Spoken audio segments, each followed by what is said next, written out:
Hello everyone. দিনটা ছিল 24শে জানুয়ারি আর ওই দিন প্রচণ্ড বিজি একটা ডেট ছিল আর আমি এই ভিডিওগুলো এডিট করার একদমই সময় পাচ্ছিলাম না। তো যাই হোক, 24শে জানুয়ারি ফার্স্ট ক্লায়েন্ট এটা আমার ছিল, একদমই টিনেজার, তোমরা দেখেই বুঝতে পারছো। সেই জন্য মুখের লোম থেকে শুরু করে কিচ্ছু তোলা ছিল না, আইব্রো পর্যন্ত করা ছিল না। তবুও আমি ওর মনের মতো করে দেওয়ার চেষ্টা করেছিলাম আর ওকে যেই টাইমটা দেওয়া ছিল একদম সময় মতো চলে এসেছিলো। তো সেই জন্য আমি অনেকটা টাইম নিয়ে ওকে সাজিয়েছিলাম, একদম তাড়াহুড়ো করে সাজাইনি। আর ও হচ্ছে আমাকে প্রায় 1-1.5 মাস আগে থেকে বুক করে রেখেছিল আর কেমন কি সাজবে কি না মেসেজে পুরো ডিটেলস বলা ছিল। ভিডিওতেও ও পাঠিয়েছিল যে এইভাবে দিদি আমি এইভাবে সাজবো ওইভাবে সাজবো, কিন্তু আমি ওকে রিকমেন্ড করলাম যে ওইভাবে না সেজে তুমি এইভাবে সাজো, কারণ তোমার বয়সটা তো ছোটো, তুমি এইভাবে সাজলে হয়তো তোমাকে আরও ভালো লাগবে। কারণ ও যে ভিডিওটা দিয়েছিল সেটাতে অনেক ম্যাচিওর একটা লুক ছিল, তো সেই জন্য আমি এই লুকটা ওকে সাজেস্ট করি, ওরও পছন্দ হয়। আর ও এখানে বলেছিল আই মেকআপ থেকে শুরু করে পুরো লুকটাই একদম সিম্পলের উপরে রাখার, তো আমি চেষ্টা করেছি একদম সিম্পল করে দেওয়ার জন্য।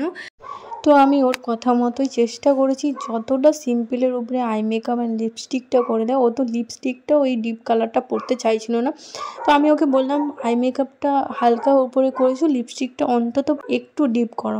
আর এটা হচ্ছে আমার সেকেন্ড ক্লায়েন্ট।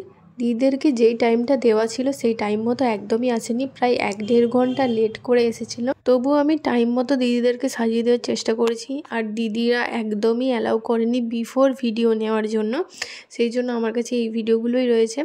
আর অল ওভার লুকটা দিদির পছন্দ মতোই হয়েছে। দিদি একটা ভিডিও দেখিয়ে আমাকে বলেছিল যে একদম সেম টু সেম করে দাও, হেয়ার থেকে শুরু করে শাড়ির draping, lipstick, eye makeup all over দিদির পছন্দ মতো করেছি, কারণ কি তার এটা রিকমেন্ড ছিল। আমি বলেছিলাম এরকম শাড়ি ড্র্যাপিংয়ের সাথে তুমি বান করো, কিন্তু সে বানটা করতে চাইনি, এরকম খোলা চুলেই কার্ল করতে চেয়েছিল, তো আমি সেই মতোই করে দেওয়ার চেষ্টা করেছি।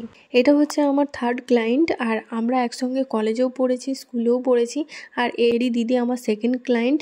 আর ও আমাকে বিফোর ভিডিও নিতে দেয়নি, সেই জন্য আমার কাছে বিফোর ভিডিও নেই। আর ওর পছন্দ মতোই লুক করে দেওয়ার চেষ্টা করেছি। দিদিও যেমন সেম শাড়ি ড্র্যাপিং থেকে শুরু করে হেয়ার, লিপস্টিক সব কিছুই নিজের পছন্দ মতো করেছে, সেম ও একই রকমই করেছে, শুধু লুকের মধ্যে সবটাই সিমিলার, কিন্তু শাড়িটা যেহেতু ও ডিফারেন্ট পড়েছে সেই জন্য ওর আই মেকআপটা, লিপস্টিকটা একটু চেঞ্জ হয়েছে, বাকি সব দু বোনের একদম সেম টু সেম হয়েছে। আর এটা হচ্ছে আমার ফোর্থ ক্লায়েন্ট, একদম লাস্ট। ও এসেছিলো প্রায় 7:30 থেকে 8টা নাগাদ। তো ওকে সাজাতে বসেছিলাম তখন পুরো আমার অবস্থা শেষ, বিধ্বস্ত অবস্থা নিয়ে আমি ওকে সাজাচ্ছি, তাই জন্য আমি আর দাঁড়িয়ে ওকে সাজাতে পারিনি। ওকে একদম আমি বললাম যে তুমিও বসো, আমিও বসে বসে তোমাকে সাজাই। তো সেই জন্য আমি ওকে বসে বসে সাজাচ্ছিলাম আর বেচারির অবস্থা আমার মতনই পুরো শেষ, কারণ কি ও আমাকে প্রচুর পরিমাণে হেল্প করেছে। তো সেই জন্য ওর বিয়েবাড়ি যাওয়ার কথা ছিল 7টার সময় আর ও এখান থেকে বেরিয়ে গেছে প্রায় 8:30-9টা নাগাদ।